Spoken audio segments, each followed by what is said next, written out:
Hi everyone, welcome back to my channel Explore with Aditi Vyas. In today's video, we are going to discuss about human health and disease, जो कि आपका +2 biology की unit 7 रहेगी. Okay, so let's start this video or this topic with immunity, and after that we will discuss so many diseases that are caused by bacteria, viral and protozoa etc. Alright.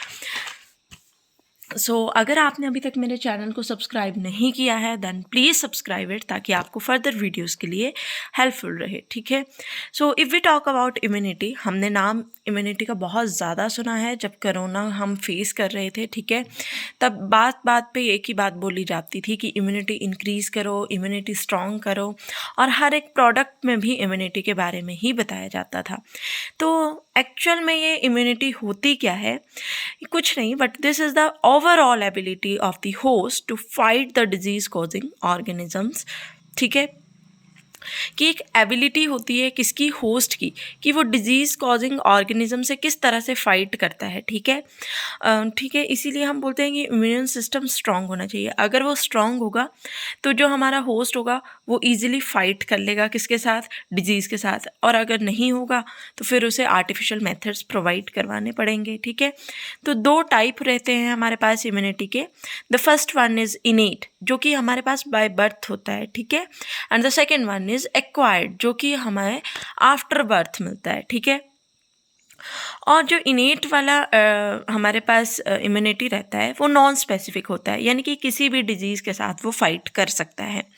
But जो acquired होता है that is specific, कि मान लो हमने corona के vaccine लगाए, ठीक है, हमने अपनी इम्यूनिटी स्ट्रॉन्ग की, बट वो सिर्फ कोरोना डिजीज़ के साथ ही फाइट करेगा, ना कि टाइफॉइड के साथ. ठीक है, तो एक्वायर्ड इम्यूनिटी क्या होती है, वो पर्टिकुलर डिजीज़ के साथ ही फाइट करेगी, स्पेसिफिक है, और इनेट वाली नॉन स्पेसिफिक है. ठीक है, उसके बाद आते हैं first line of defence, second line of defence, and जो आपकी एक्वायर्ड इम्यूनिटी रहती है वो थर्ड लाइन ऑफ डिफेंस में रहती है. ठीक है, जो फर्स्ट लाइन होता है वो एक्सटर्नल होता है, कि मान लीजिए हमें चोट लग रही है, कुछ भी हो रहा है, कोई भी डिजीज़ आ रही है, तो सबसे पहले क्या, फिजिकल वैरियर्स, यानी कि जो फर्स्ट लाइन डिफेंस है, जो हमारी स्किन वगैरह हुई, वो उसके साथ मतलब फाइट करने की कोशिश करेगी. ठीक है, देन फिजियोलॉजिक में क्या होगा कि जैसे हमारा सलाइवा होता है, टेयर्स होते हैं, ठीक है, और स्टमक सिक्रीट करता है HCl को, तो उसमें क्या होता है, लाइजोजाइम्स होते हैं, जो कि हमारे पास बॉडी सिक्रीशन ये शो करेंगे और हमें हमारे फाइट प्रोवाइड करवाएंगे किससे, डिजीज़ के साथ. ठीक है, उसके बाद आता है सेकंड लाइन ऑफ डिफेंस की, जैसे मान लो हमें कोई भी प्रॉब्लम आती है तो फीवर आ जाएगा. ठीक है, और सेलुलर वैरियर हमारे पास रहते हैं, नॉन फैगोसाइटिक और फैगोसाइटिक. ठीक है, नॉन फैगोसाइटिक होते हैं जो नेचुरल किलर सेल होते हैं, और फैगोसाइटिक होते हैं जैसे ब्लड टिश्यू वगैरह रख लीजिए. ठीक है, after that third line of defence की बात करें तो ये इंटरनल होती है, कि ठीक है, हमने वैक्सीन दी है तो अब वो एक्ट करेगी, तो उस पर हम बोल सकते हैं कि थर्ड लाइन ऑफ डिफेंस, सबसे लास्ट वाला जो हमारे पास फाइट करने के लिए एक ऑप्शन रहता है, दैट इज़. अगर हम डिस्कवरी ऑफ ब्लड सर्कुलेशन की बात करें तो ब्लड सर्कुलेशन की डिस्कवरी की थी विलियम हार्वे ने. ठीक है, और अगर हमें फीवर आता है तो हमें कौन सा ड्रग लेना है, दैट इज़ एंटीपायरेटिक ड्रग. ठीक है, अब बात कर लेते हैं एंटीजन की. AG के सिंबल से इसे रिप्रेजेंट करेंगे.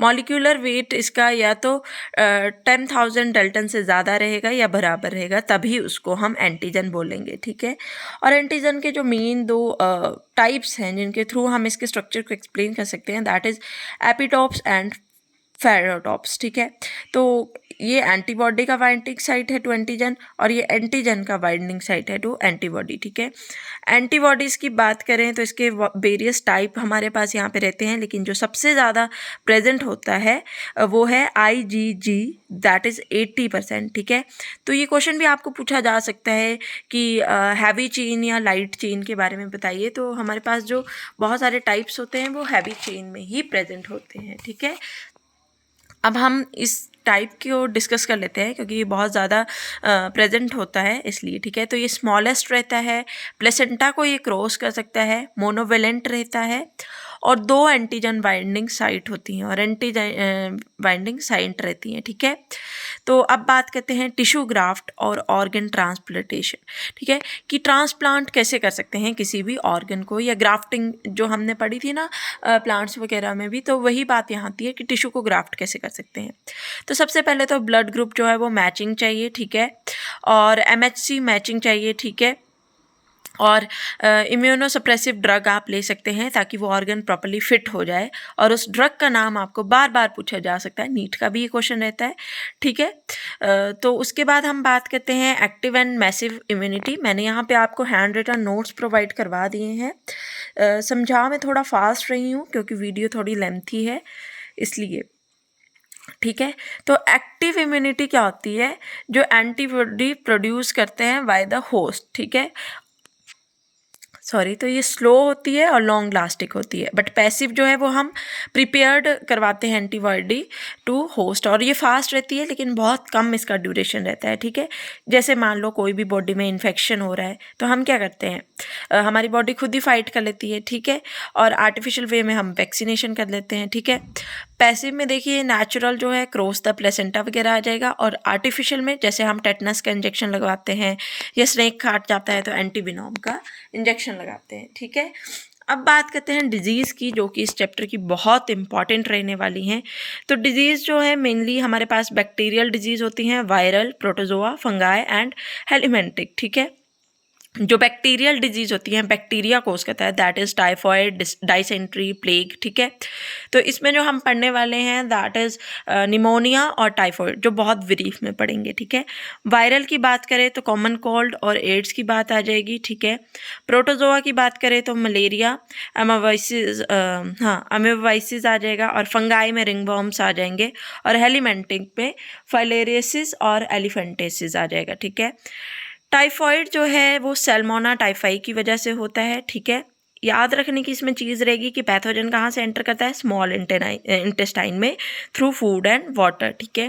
कंफर्म करने के लिए वाइडल टेस्ट इसका रहता है, और इसके जो सिम्टम्स रहते हैं that is high fever, weakness आती है, स्टमक में पेन हो जाती है, लॉस ऑफ एपेटाइट यानी कि भूख नहीं लगती है, ठीक है। मैंने यहाँ पे एक नाम लिखा है मैरी मेलन। ये नेम इम्पॉर्टेंट है क्योंकि ये एक फ़ीमेल थी, ठीक है, और इनको टाइफॉइड मैरी भी बोला जाता है, और इनको टाइफॉइड हुआ था, इन्होंने बहुत सारे लोगों को अपने फूड के थ्रू जो है वो टाइफॉइड करवा दिया था, ठीक है। आफ्टर दैट बात करें कॉमन कोल्ड की, तो राइनो वायरसेस इसको कॉज करता है, ठीक है, और ये हमें पता ही है किसको सबसे ज़्यादा इन्फेक्ट करता है, नोज़ को और रेस्पिरेटरी पैसेज को, ठीक है, बट लंग्स को नहीं करता है, और यूजुअली 3 या 7 दिन में ठीक हो जाता है। Now come to the pneumonia. Pneumonia जो है स्ट्रेप्टोकोकस निमोनिया भी करता है, और हेमोफिलस इन्फ्लुएंजा भी कॉज करता है, ठीक है। तो हमारी जो एल्वोलीज होती हैं उनमें जो है फ्लूइड जो है वो भर जाता है और रेस्पिरेशन में प्रॉब्लम आती है, ठीक है। और बहुत सारे केसेस में क्या होता है, लिप्स और नेल्स भी ग्रे या ब्लूइश कलर के हो जाते हैं। नाउ कम टू दी अमेवेसिस। वो क्या होता है, एंटामीबा हिस्टोइका इसको कॉज करता है, ठीक है, और ये लार्ज इंटेस्टाइन को अफेक्ट करता है, ठीक है। तो इसके कॉजेज़ भी यही रहते हैं कि कॉन्स्टिपेशन हो जाती है, क्रैम्प्स आते हैं, एब्डोमिनल पेन होती है, ठीक है। एस्कैरिसिस की अगर बात करें तो ये कॉज्ड होता है बाय एस्कैरिस और कॉमन राउंड वर्म जिसे हम बोल सकते हैं, और उसके बाद फीवर, एनीमिया वगैरह आता है इसमें, ठीक है। एलिफेंटियासिस इस डिज़ीज़ का नाम हमने इसलिए बोला है क्योंकि इसमें जो हमारी टांगें होती हैं, जो लेग्स होती हैं, वो बहुत बड़ी साइज़ में हो जाती हैं, जस्ट लाइक एलिफेंट, ठीक है। और इसको जो कोज करता है दैट इज़ वुचेरिया। और उसके बाद जो ऑर्गन्स होते हैं यूजुअली द लिम्फेटिक वेसल्स, वो लोअर लिम्ब के बहुत ज़्यादा हाई हो जाते हैं। वेक्टर इसे जो कॉज करेगा दैट इज़ फीमेल क्यूलेक्स, ये भी एक मस्किटो है, ठीक है, तो कंफ्यूज नहीं होना है। आफ्टर दैट रिंग वॉर्म जो है उसमें क्या होता है, फंगाइस को कोज करता है, और बिलोंगिंग टू द जेनरा, ये 3 जेनरास हैं, ठीक है। मलेरिया की अगर बात करें तो ये तो बहुत कॉमन क्वेश्चन है कि फीमेल एनोफ्लीज इसको कोज करती है, ठीक है। और फीमेल एनाफ्लीज इसमें वेक्टर रहती है। होस्ट की बात करें तो मस्किटो और ह्यूमन बीइंग 2 होस्ट रहते हैं। मेन जो इसको कॉज करने वाला है that is Plasmodium, Plasmodium vivax और मलेरिया इतना डेंजर नहीं होता, बट फेल्कीपेरम बहुत ज़्यादा डेंजर रहता है, ठीक है। और जो हमारे पास एडिस मस्किटो होती है वो डेंगू कोज करती है, ठीक है। तो हमने 3 तरह के मस्किटो के बारे में यहाँ पढ़ लिया है, फीमेल क्यूलिक्स, फीमेल एडिस और एनोफ्लीज, ठीक है। तो कन्फ्यूज़ नहीं होंगे इसमें, एंड आई होप आपको ये पूरा चैप्टर अच्छे से समझ आ गया होगा। Thank you for watching.